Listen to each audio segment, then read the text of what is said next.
तो दोस्तों चलिए आज बात करते हैं एक ऐसी हीरोइन की जिन्होंने अपने ही पति से 3 बार रचाई शादी। तो क्या हुआ था, क्या वाकया है ये, चलिए मैं आप लोगों को बताती हूँ।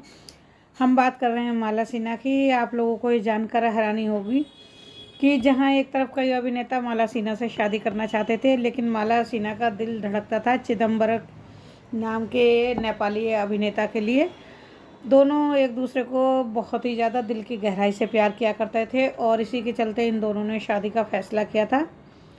देखिए, माला सिन्हा और चिदम्बरम की शादी में वैसे तो कोई अड़चन नहीं थी, लेकिन एक बहुत बड़ी अड़चन उनकी शादी में ये आ गई थी कि माला सिन्हा की माँ नेपाली थी और उनके पिता ईसाई थे। इसी बात के चलते उनकी शादी में ये बात फंस गई थी कि कौन से तरीके से उनका विवाह होगा, यानी कि जिसकी जो जाति होती है वो उसी जाति के हिसाब से शादी करना चाहता है। तो माला सिन्हा की शादी में जब ये प्रॉब्लम आने लगी तो वो बहुत ज़्यादा परेशान हो गई। घर वाले अपनी अपनी जिद पर कायम थे, दोनों के घर वाले। माला सिन्हा के घर वाले अपने तरीके से शादी करना चाहते थे और चिदम्बरम के परिवार वाले अपने तरीके से शादी करना चाहते थे। तो सबकी जिद के आगे माला सिन्हा ने एक नया तरीका निकाला। उन्होंने सबकी बात मानते हुए सबसे पहले हिंदू रीति रिवाजों के साथ शादी की थी। उसके बाद उन्होंने अपनी शादी ईसाई धर्म से की। देखिए, क्योंकि उनके पिता ईसाई थे तो इसलिए उन्होंने फिर ईसाई धर्म से शादी की और उसके बाद उन्होंने फिर कोर्ट में जाकर कोर्ट मैरिज की थी। इस तरह से उन्हें 3 बार अपने ही पति से शादी करनी पड़ी, वो भी घर वालों की मर्ज़ी के चलते और घर वालों को खुश करने के लिए। माला सिन्हा देखिए आजकल फिल्मों में नहीं है। अब वो कहाँ हैं और क्या कर रही हैं, चलिए आपको इस वक्त बताते हैं थोड़ा सा। माला सिन्हा का जन्म 1936 को कोलकाता में हुआ था। उन्होंने हिंदी के अलावा बंगाली, नेपाली भाषा में भी कई फिल्में की हैं। 50, 60 और 70 के दशक में माला सिन्हा हिंदी सिनेमा की टॉप हीरोइनों में से एक थी। उन्होंने करीब 4 दशक तक हिंदी फिल्मों में काम किया है। माला सिन्हा के पिता का नाम अल्बर्ट सिन्हा था। ये बंगाल से थे, इसी कारण लोग उन्हें नेपाली भारतीय बाला कहते थे। उनकी मां नेपाल की रहने वाली थी। एक बार एक निर्माता के पास जब वे गई तो निर्माता ने उनसे कहा, पहले शीशे में जाकर अपना चेहरा तो देखो, ऐसी भद्दी नाक को लेकर तुम हीरोइन बनने का सपना देखती हो। माला सिन्हा को ये बात बहुत ज़्यादा चुभ गई थी। माला एक बंगाली फिल्म के सिलसिले में मुंबई गई थी। यहाँ उनकी मुलाकात अपने ज़माने की मशहूर अभिनेत्री गीता बाली से हुई। देखिए, उन्होंने माला सिन्हा को निर्देशक केदार शर्मा से मिलवाया।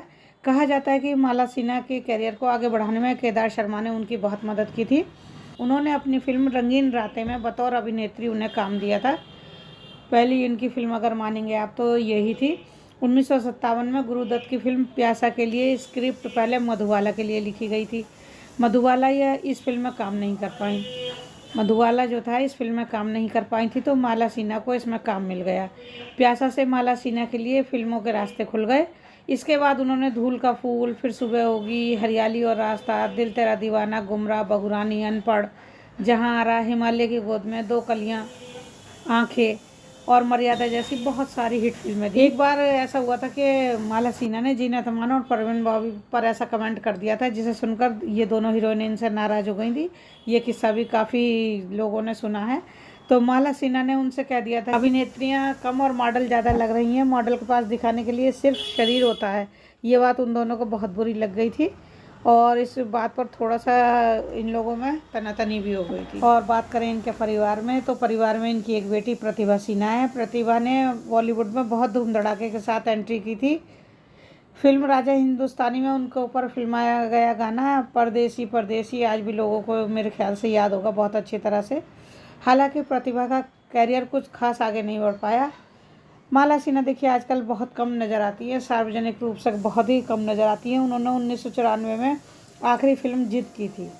उसके बाद से उन्होंने फिल्मों में काम करना बंद कर दिया और अब वह अपने परिवार के साथ बहुत ही सुख के साथ अपना जीवन काट रही हैं। तो माला सिन्हा जी के बारे में ये सब बातें जानकर आपको कैसा लगा, मुझे ज़रूर कमेंट करके बताइएगा। और अगर मेरी वीडियो अच्छी लगती है तो प्लीज़ लाइक कीजिए, शेयर कीजिए और सब्सक्राइब कीजिए चैनल को और इसी तरह बने रहिए।